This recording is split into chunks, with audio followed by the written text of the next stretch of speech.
శివుడిని శివయ్య అని పిలిస్తే రాడు.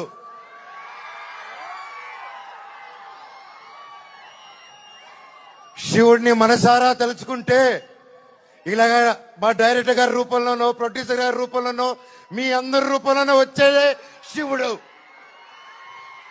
చాలా మందికి తెలియదు ఏంటంటే, ఒక ఫస్ట్ ట్రైలర్ వచ్చినప్పుడు, టీజర్ వచ్చినప్పుడు విఎఫ్ఎక్స్ కొన్ని తప్పులు ఉన్నాయని ఒక ఇద్దరు ముగ్గురు, ఒక నలుగురు కూర్చొని రివ్యూ చేశారు.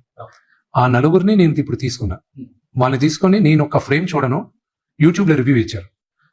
విమర్శలు మీరు పాజిటివ్ గా తీసుకోవాలి, వెన్ దే ఆర్ రైట్.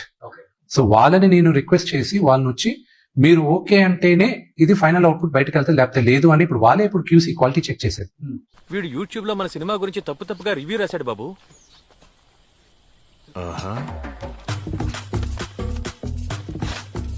ఇదిగో 10 lakhs అడ్వాన్స్.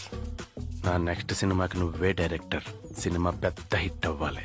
వేరే రివ్యూవర్ మన సినిమా గురించి బ్యాట్గా రాస్తే నువ్వు సత్తావు. న్యూటన్స్ థర్డ్ లా అనేది ఒకటి ఉంది. కర్మ అని కొంతమంది అంటారు, నేను న్యూటన్స్ థర్డ్ లా అంటాను. Every action has an equal and opposite reaction. In life what you give out to nature is what you will get back 10 times. నువ్వు పాజిటివిటీ ఇచ్చావంటే 10 రెట్లు ఎక్కువ పాజిటివిటీ నీకు వస్తుంది. అదే నువ్వు ఒకరి గురించి నెగటివ్ గా చెప్పావంటే నీకు 10 రెట్లు నెగటివిటీ వస్తుంది. అది నేను 100% నమ్ముతా.